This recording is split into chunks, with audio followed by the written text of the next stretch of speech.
Olá, tudo bem com você? Tudo bom? Prazer, meu nome é Márcio Rodrigues, né? Sou líder do Ministério TQA, né? Tem a banda TQA Praise e também tem o Ministério Profético, né? O Ministério TQA, a qual aí está na descrição desse vídeo e no nosso canal, certo? Você que chegou agora, está vendo pela primeira vez nossos vídeos, se inscreva no canal, acione o sininho da notificação, né? Ajude o reino compartilhando esse canal com outras pessoas, com os irmãos, a qual eles venham ser abençoados através dessas mensagens, dos vídeos aqui postados, dos lugares que nós vamos ministrar, cantar, adorar, ministrar a palavra de Deus, né? Como eu já falei, o Ministério TQA é um ministério profético. Nós somos da Igreja Apostólica Yamir, né? Debaixo da liderança do apóstolo Mauri e a apóstola Márcia Trevisan, que são nossa cobertura espiritual, certo? E espero que você seja abençoado com a palavra de hoje. Eu quero falar sobre avivamento. Muitos de nós ansiamos pelo avivamento, ou menos, ou poucos de nós. Eu anseio pelo avivamento. Só que nós temos que entender o que é avivamento. E eu anseio pelo avivamento, porque a palavra de Deus, desde Gênesis e Apocalipse, está cheio de momentos de avivamentos. E nós sabemos de fatos, né, verídicos, de igrejas que passaram por um avivamento e nunca mais foram a mesma. Por quê? A nuvem da glória de Deus encheu aquela igreja, e quando aquela igreja foi cheia da nuvem da glória de Deus, aquela igreja em si, aquele ambiente, aquele espaço geográfico nunca mais foi o mesmo. Então devemos sim ansiar pelo avivamento. Só que nós temos que entender o que é o avivamento e como fazer para atrair o avivamento. E vou te falar que na palavra de Deus temos a direção, temos o caminho a percorrer.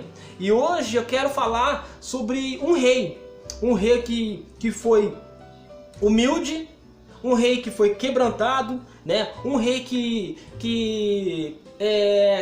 levou a sério a santidade, um rei que foi né? E um rei que foi unido, né, com todos os outros, né? Ele se misturou, né? Ele se lançou como o menor entre todos, né? E ele poderia ficar na dele enquanto outros buscassem pelo avivamento. Salomão, realmente, rei Salomão. Você achou que ia falar rei Davi, né? Não, rei Salomão. Aqui na palavra de Deus, né? No livro de 2 Crônicas, não sei se vão ver aqui, ó, 2 Crônicas, capítulo 6. Eu não vou ler tudo o capítulo 6, né? Inclusive a chave profética do Ministério TQA é 2 Crônicas 7:6, né? Isso mesmo, 7:6, né? E depois você vai entender. Mas vamos lá. Avivamento. Como atrair avivamento? Quem pode atrair avivamento? Né? Quais são os passos de uma pessoa, de um servo, de um adorador para atrair um avivamento, né? Então hoje eu vou falar sobre humildade, né? Sobre humildade, quebrantamento, santidade e unidade. Ó, aí, humildade, né? Quebrantamento, santidade e unidade. Anota aí. Então eu vou falar algumas coisas aqui. Por exemplo, vamos para o livro de 2 Crônicas 6, né? No versículo 18 diz assim: Salomão estava orando, você vê ali, o versículo 1, ele fala que Salomão fala ao povo e Salomão ora a Deus no versículo 12 para frente, mas eu vou estar resumindo. O versículo 18 Salomão fala assim a Deus: mas de fato habitaria Deus com os homens na terra? Ele diz, né? Eis que os céus e até o céu dos céus não te pode conter, quanto menos esta casa que edifiquei. Salomão tinha construído uma casa de oração, igreja, né?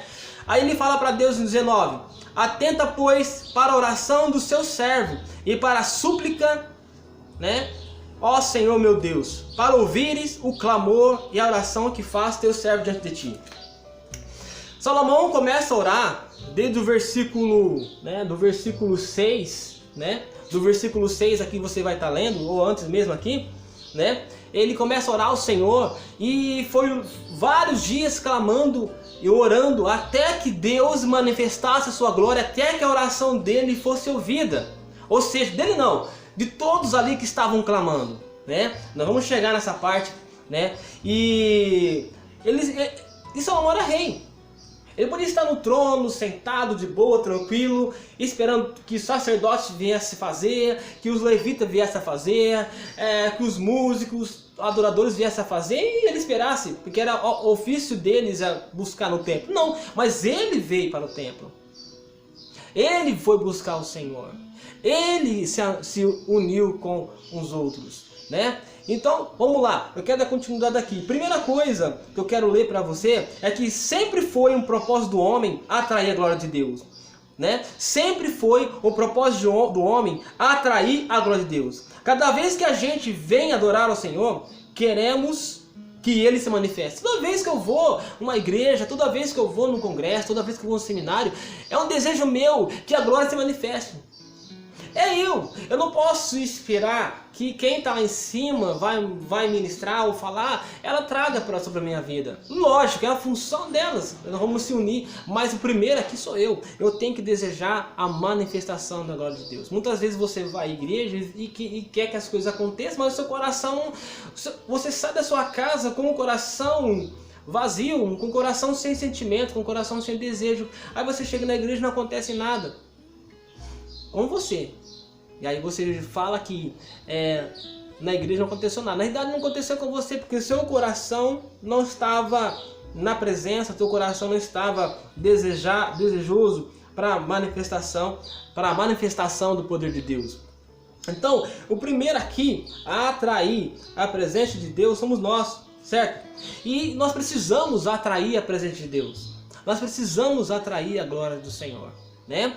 Então, eu vou falar de 4 itens. A primeira coisa que você precisa ter para você atrair a presença de Deus é a humildade, né? No livro de Reis, 1 Reis, capítulo 8, de 54, né?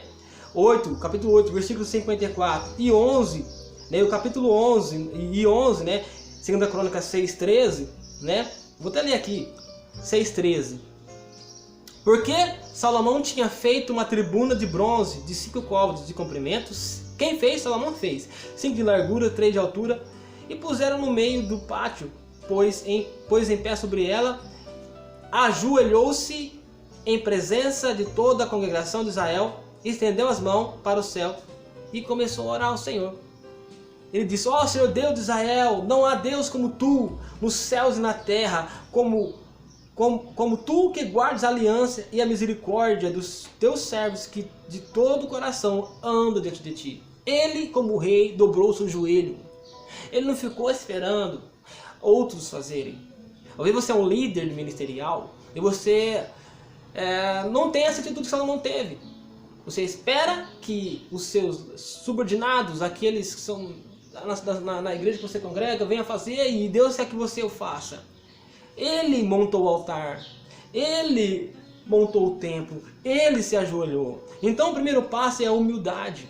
E você que não é líder de nada, né, mas você é um sacerdote, uma adoradora do Senhor, você tem que ter humildade para se prostrar diante do Senhor, dobrar seus joelhos e adorar ao Senhor e clamar pelo Senhor. Então, da humildade, a Bíblia diz no livro de Provérbios 15:33, da humildade, olha só, da humildade procede a honra. Da humildade procede a honra, né? A humildade conquista qualquer coração, até o coração de Deus. É ou não é? Então a gente não somos humildes, às vezes nós somos nariz empinado, andamos de salto alto no meio de todo mundo, achando que nós somos os melhores, ou que nós estamos em altura elevada. Isso não é humildade. A Bíblia diz que Provérbios, né, em Provérbios 15:33 fala que da humildade procede a bênção. Então o primeiro passo é a humildade. O segundo passo para atrair o avivamento é quebrantamento. Olha só, no livro de Salmos 34:18, no livro de Salmos 34:18, aqui Salmos 34:18, rápido. Salmos 34:18 diz assim: perto está o Senhor dos que têm o coração quebrantado e salva os de espírito oprimido. Tá aí, quebrantamento. Deus está perto de quem? de quem tem o coração quebrantado. Se você não tem o coração quebrantado, peça ao Senhor para que Ele venha quebrantar o seu coração. Peça que para o Espírito Santo de Deus venha e quebrando o seu coração. Se você quer atrair a presença do Senhor sobre a sua vida e sobre tudo aquilo que está à sua volta, coração quebrantado é o segredo. Você pode orar muito, brigar com os céus e com a terra, mas sem o coração quebrantado você não vai atrair a presença de Deus. Vejo pessoas em cima de altares, embaixo de altares, que querem fazer as coisas acontecer, mas o coração dela em si não está quebrantado. Tem muitos personagens teatrais, de teatro, que fingem uma adoração, que fingem um coração quebrantado, mas não atrai, as coisas não acontecem. E nós sabemos quando Deus se manifesta no avivamento, quando Deus se manifesta, nós sabemos quando Deus manifesta e quando Deus não manifesta. E aí tem até aquela mentira santa, fala, Deus está aqui, como Ele está? Ah, porque a Bíblia diz que onde houver 2 ou 3 reunidos, Ele está no meio. Mas como? Se não aconteceu nada ali. Ele está na nossa mente, claro, Ele está ali presente, mas Ele não manifestou. Ele não está manifesto ali, porque precisa de humildade e coração quebrantado. Se não ter esses itens, nada feito. E vamos continuar. Então, humildade, quebrantamento. E o terceiro é santidade. Lá em 2 Crônicas 6, 36, 41, diz que Salomão, quando orou, vou até voltar lá, eu vou voltar. 2 Crônicas, aqui, 2 Crônicas 6, 36 a 41, vamos ler rapidamente, porque o vídeo não pode ficar muito longo. 36 a 41, fala assim que, quando pecarem contra ti, pois não há homem que não peque, a Bíblia diz, não existe, e tu te indignares contra eles e entregares nas mãos do inimigo, a fim de que eles leve cativo, uma terra longe ou perto estejam, né? Vamos para o versículo 41, diz assim, levante, pois, Senhor Deus, e entra para o teu repouso, tu e a arca do teu poder, e os teus sacerdotes, olha ele orando, ó Senhor Deus, e se revistam de salvação, e os teus santos se alegrem do bem, ah Senhor, não repulse o teu ungido, lembra-te da misericórdia que usaste para com Davi teu servo, ou seja, santidade. Santidade significa se separar do pecado. E pecado não é só você pensar, cobicei um homem, cobicei uma mulher. O pecado não é só você pegar algo que não é seu. O pecado vem quando você também não perdoa alguém. O pecado vem também quando você não é humilde. Quando você se acha maior que alguém. O pecado vem quando você comete a avareza. Quando você comete a vaidade. O que é vaidade? Você achar que é melhor que alguém. O pecado vem quando você se ira, quando você não consegue perdoar. Quando você se ira. O pecado vem quando você fala dos seus líderes, quando você fala do seu próximo, né? Quando você o julga, quando você... enfim, quando você faz muitas coisas que são pecados. Nós olhamos a palavra pecado, nós conseguimos só pensar na área da carne, não é. Nós pecamos muito mais falando de uma pessoa ou não fazendo algo para Deus do que na carne. É fato. Entendeu? Se for assim, se for pecado da carne, mas não é. Então o pecado é você se separar, você entender o seu propósito de vida. E o teu propósito de vida, o propósito de vida de um adorador é servir os seus irmãos e adorar o Senhor. Servir o seu próximo e adorar o Senhor. Servir os seus líderes e adorar o Senhor. Servir e adorar é o propósito de você estar aqui. Então, santidade. E, por último aqui, unidade. Salomão, é interessante, né? A Bíblia diz que Deus opera no poder da unidade. Quando há unidade, Deus manifesta o seu poder. Quando não existe unidade, como é que faz? A Bíblia diz que reino dividido não prospera. Deus não aceita desunião. Talvez na sua igreja existe as chamadas panelinhas, grupos. Olhando o que a Bíblia diz, eu não consigo achar aonde Deus fala que é permissível e que Deus aceita tal. A unidade, como eu estava falando, vem de você se aproximar. Se você quer você fala de unidade, mas não está próximo do seu irmão, você não tem unidade com ele. Quando você se aproxima das pessoas, você tem unidade com ele, você traz ela para perto. Não tem como haver unidade se não tem aproximação. E sem unidade, não tem como Deus manifestar. Lá em 2 Crônicas, capítulo 6:12, né, ó, Crônicas 6:12, se nós lemos aqui, fala assim, Deus fala assim, ó, pôs-se Salomão diante do altar do Senhor, na presença de toda a congregação de Israel, e estendeu as mãos, né? Ele estendeu as mãos, ele se colocou juntamente com toda a congregação. Nós temos lutado, conscientizar o nosso povo de que precisamos nos unir. Nós temos lutado para isso, para que nós precisamos nos unir. Até inclusive, alguns sábados atrás falei sobre isso. Estar juntos, né? Todas as células representadas, todas as nossas gerações, para que a glória de Deus se manifeste. Ou seja, a falta de um irmão faz falta. A celebração deve ser consideradas como algo importantíssimo para o nosso povo. Mas isso começa em cada um de nós. A importância que a gente tem nas unidades, de estar junto, é muito importante. Muitas vezes nós deixamos nosso coração encher de pecado. O que é pecado? Não vou com a cara daquela irmã, não vou com a cara daquele irmão. E aí nós temos a cara de pau e dizer: a igreja não é unida, o povo não é unido, nós não somos unidos, porque nosso coração está longe dos preceitos da vontade de Deus. Quando nós fazemos acepção, quando nós não aproximamos, nós escolhemos as pessoas que devem ficar no mesmo ambiente, no mesmo grupo que nós.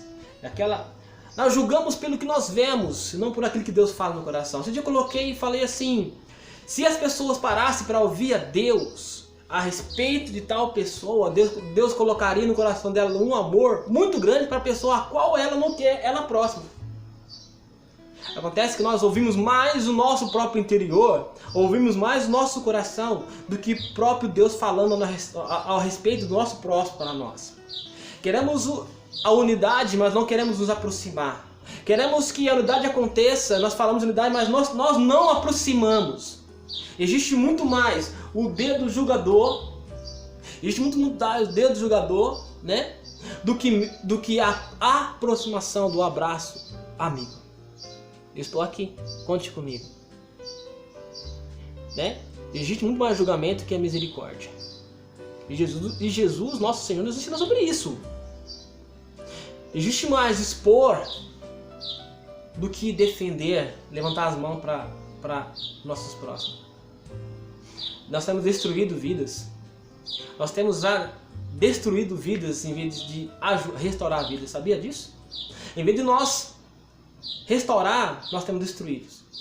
Então, não tem como haver avivamento se não houver esses 4 itens: humildade, quebrantamento, santidade e o último, unidade.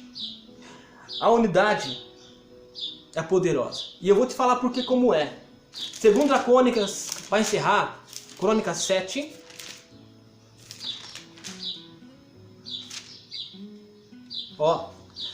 Veja bem o que acontece quando todos estão uniformemente num só coração, num só sentimento, num só amor, num só clamor. Todos uniforme.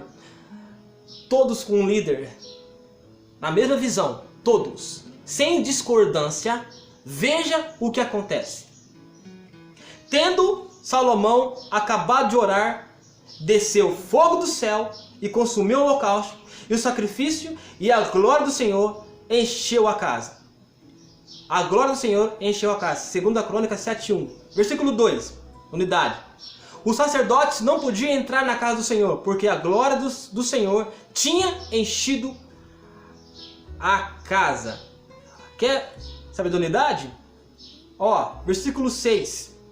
Assim o rei e todo o povo consagraram a casa de Deus. Os sacerdotes estavam nos seus devidos lugares, como também os levitas, os instrumentistas, músicos do Senhor, que o rei Davi tinha feito para deles utilizar nas ações de graça.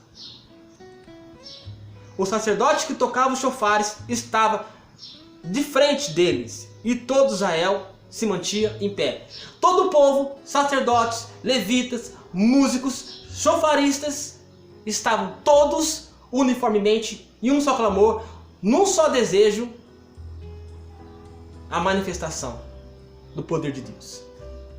E a glória do Senhor encheu aquela casa. Eu vou fechar com isso. Sem unidade não há avivamento. É difícil trabalhar isso com as pessoas, mas não é impossível. Eu sou um influenciador. Eu influencio aquele irmão depois vai influenciar outro irmão, aquele outro e assim vai. Aproximação. Se você não aproxima do seu irmão ou sua irmã, ou de qualquer pessoa que chegou novo na igreja, não há como ter unidade. Não posso falar de unidade. Não posso falar de amor ao próximo. Não posso querer simplesmente julgar algo que não está acontecendo na igreja, sendo que de mim não procede. De mim mesmo não faço. Então, avivamento se atrai com humildade, quebrantamento, santidade e unidade. Deus abençoe sua vida e eu declaro que você seja um homem, uma mulher, com um coração como Salomão, disposto a se unir, se aproximar e atrair o avivamento sobre todos aqueles que estão à sua volta, sobre a sua igreja, sobre o seu ministério, em nome de Jesus. Deus nos abençoe em nome de Jesus. Amém?